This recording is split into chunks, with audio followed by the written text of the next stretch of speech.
Hello student, मैं Kavita Kumari, SPC government college Ajmer, BSc part second के first paper में हम पढ़ रहे थे प्रथम संक्रमण श्रेणी के तत्वों का रसायन। और इसी श्रेणी में आज हम लेंगे इनकी प्रॉपर्टीज़ में colour and spectral behaviour of transition element, यानी कि संक्रमण तत्व आयनों के रंग तथा स्पेक्ट्री व्यवहार। कोई पदार्थ रंगीन दिखता है या रंगीन, यह इस बात पर निर्भर करता है कि उस पदार्थ के अणु, परमाणु अथवा आयन प्रकाश के दृश्य क्षेत्र यानी कि विजिबल रीजन से ऊर्जा अवशोषित करते हैं या इंफ्रारेड अवरक्त क्षेत्र से। यदि कोई परमाणु या आयन विजिबल रीजन से यानी दृश्य क्षेत्र से एब्जॉर्प्शन करता है, यानी कि वेवलेंथ 400 to 700 नैनोमीटर के तरंगदैर्घ्य यानी वेवलेंथ वाले भाग में अगर एब्जॉर्प्शन दिखाता है तो वो कलर प्रॉपर्टी शो करेगा, कलर दिखाएगा।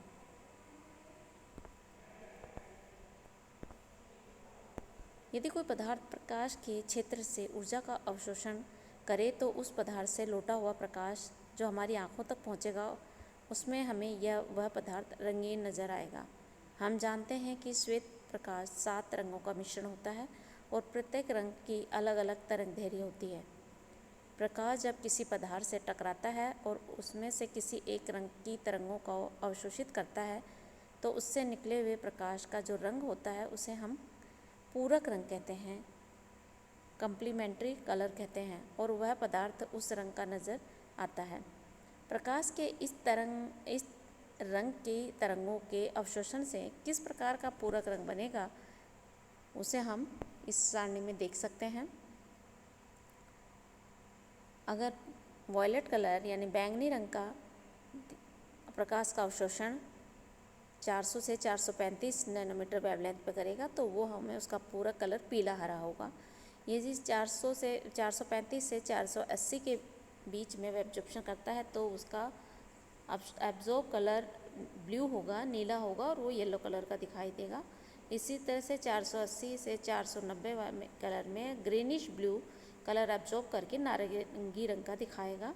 490 से 500 नैनोमीटर में वो ब्लूइश ग्रीन कलर को एब्जॉर्ब करेगा और लाल रंग दिखाएगा। 500 से 560 में ग्रीन कलर का एब्जॉर्प्शन करके पर्पल कलर यानी गहरा बैंगनी रंग दिखाएगा। 560 से 580 पर येलोइश ग्रीन यानी पीला हरा रंग को एब्जॉर्ब करेगा और वॉयलेट कलर दिखाएगा। 580 से 595 में पीला रंग को एब्जॉर्ब करेगा और नीला दिखाई देगा। 595 से 605 पर नारंगी रंग को ऑब्जर्व करके हरा नीला दिखाएगा और 605 से 700 नैनोमीटर के बीच में रेड कलर को ऑब्जर्व करके ब्लूइश ग्रीन कलर दिखाई देगा। अब कोई भी कलर प्रॉपर्टी किस तरह से होता है, कोई भी ट्रांजिशन एलिमेंट है वो अगर किसी कलर दिखा रहा है तो उसके 2 तरह कारण हो सकते हैं, एक तो डी ट्रांजिशन और एक चार्ज ट्रांसफर स्पेक्ट्रा। हम पहले लेते हैं डी ट्रांजिशन। जब किसी संक्रमण धातु आयन के संपर्क में कोई लिगेंड आता है तो समान ऊर्जा वाले डी कक्षकों की स्प्लिटिंग हो जाती है। हम सभी जानते हैं कि जब मेटल लिगेंड के साथ बॉन्डिंग बनाता है तो 5 डी ऑर्बिटल एक एनर्जी लेवल के नहीं होते, उनमें स्प्लिटिंग हो जाती है। जो डी ऑर्बिटल लिगेंड के डायरेक्ट संपर्क में आते हैं यानी कि dx² यानी dx² माइनस y² और dz², ये एक्सिस पे स्थित होते हैं और लिगेंड के डायरेक्ट कांटेक्ट में आते हैं, हमें इन्हें ईजी ऑर्बिटल कहते हैं। इसलिए इनकी एनर्जी बढ़ जाती है ऑक्टाहेड्रल फील्ड में। और जो 3 dxy, dyz और dxz ऑर्बिटल हैं जो एक्सिस के बीच में स्थित होते हैं, वो जब बॉन्डिंग होती है लिगेंड अगर मेटल के साथ में जब बॉन्डिंग होती है तो उनकी एनर्जी उसी लेवल में कम हो जाती है। तो इस तरह से स्प्लिटिंग हो जाती है ईजी ऑर्बिटल और T2G ऑर्बिटल में।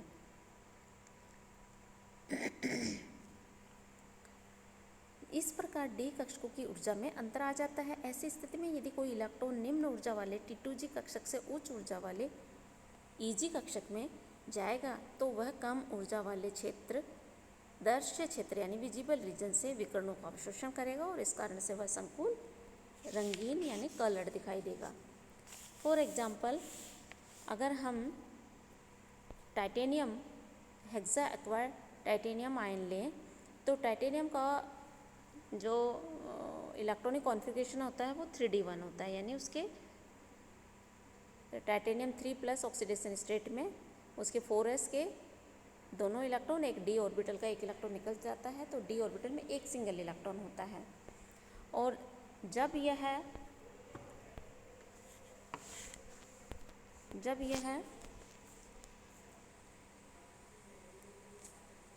एब्जॉर्प्शन होगा विजिबल रीजन से 3D से एक इलेक्ट्रॉन T2G ऑर्बिटल से एक इलेक्ट्रॉन EG ऑर्बिटल में चला जाएगा और इस कारण से ये विजिबल रीजन में जाएगा तो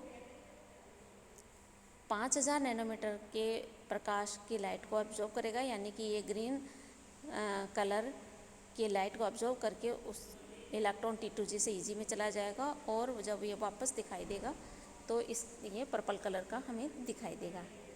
यदि लिगेंड समान हो और अणुओं की ज्योमेट्री भी वही हो तो Dn से D10 -n विन्यास वाले आयनों अर्थात समान अयुग्मित इलेक्ट्रॉन वाले आयनों का रंग करीब करीब समान ही रहता है। D0 व D10 विन्यास वाले आयन सामान्यतः रंगहीन होते हैं क्योंकि इनमें dd संक्रमण की संभावना नहीं होती है। D0 विन्यास में d इलेक्ट्रॉन ही नहीं है और जो dd संक्रमण करें। D10 विन्यास में सभी कक्षक पूर्ण रूप से भरे हैं, अतः कौन सा इलेक्ट्रॉन किस कक्षक से निकलकर किस कक्षक में संक्रमण करेगा ये पॉसिबल नहीं है। तो इसलिए इन दोनों में dd ट्रांजिशन की पॉसिबिलिटी नहीं है, इसलिए ये कलरफुल नहीं होके कलरलेस होते हैं। दूसरा आता है चार्ज ट्रांसफर स्पेक्ट्रा। संक्रमण धातुओं के यौगिक में रंग होने का दूसरा महत्वपूर्ण कारण है चार्ज ट्रांसफर स्पेक्ट्रा। इलेक्ट्रॉनों का एक मॉलिक्यूलर ऑर्बिटल से दूसरी मॉलिक्यूलर ऑर्बिटल में स्थानांतरण। धातु आयन तथा लिगेंड अणुओं या आयनों के आणविक कक्षक के मध्य में इलेक्ट्रॉनों का जो संक्रमण हो सकता है, इस संक्रमण में जो इलेक्ट्रॉन प्रकाश के विजिबल रीजन से ऊर्जा का अवशोषण करते हैं, अतः यौगिक रंगीन दिखते हैं। dd संक्रमण की तुलना में चार्ज ट्रांसफर स्पेक्ट्रा से उत्पन्न कलर डार्क कलर के होते हैं। संक्रमण धातु आयनों पर धनावेश की जितनी अधिक मात्रा होगी उसका रंग उतना ही गहरा होगा, क्योंकि लिगेंड के धातु आयनों पर आवेश स्थानांतरण की संभावना भी अधिक होगी।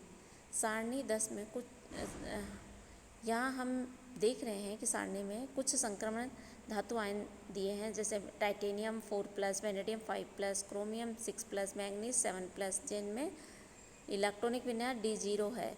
एक भी इलेक्ट्रॉन नहीं है इनके इतने हायर ऑक्सीडेशन स्टेट में। इनमें अनपेयर्ड इलेक्ट्रॉन भी 0 हैं। टाइटेनियम 4+ में तो रंगीन है, पर वेनेडियम +5 में नारंगी पीला, क्रोमियम में ये नारंगी, क्रोमियम 6+ में ये नारंगी रंग का है और मैंगनीज 7+ में ये गहरा बैंगनी कलर है।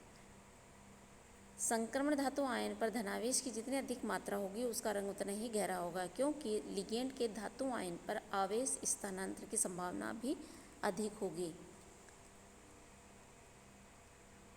यहाँ हम देख रहे हैं कि इनमें से कोई भी dd संक्रमण की कोई संभावना नहीं है, क्योंकि D0 है यहाँ पे इलेक्ट्रॉनिक विन्यास, इलेक्ट्रॉन है ही नहीं, तो वो ट्रांजिशन कैसे होगा। इस प्रकार किसी संक्रमण धातु आयन के संकुल में उपयुक्त दोनों कारणों dd संक्रमण तथा आवेश स्थानांतरण से यौगिक का रंग होता है और वो कलरफुल दिखाई देते हैं। तो इस तरह से हम देख रहे हैं कि कलर प्रॉपर्टी, जो ट्रांजिशन मेटल एलिमेंट्स हैं वो कलर प्रॉपर्टी किस तरह से शो करते हैं। इसके बाद में हम लेंगे, नेक्स्ट क्लास में लेंगे हम कोऑर्डिनेशन नंबर और उनकी ज्योमेट्री, और उसके आधार पर उनकी मैग्नेटिक और कलर प्रॉपर्टी को डिफाइन करने। धन्यवाद।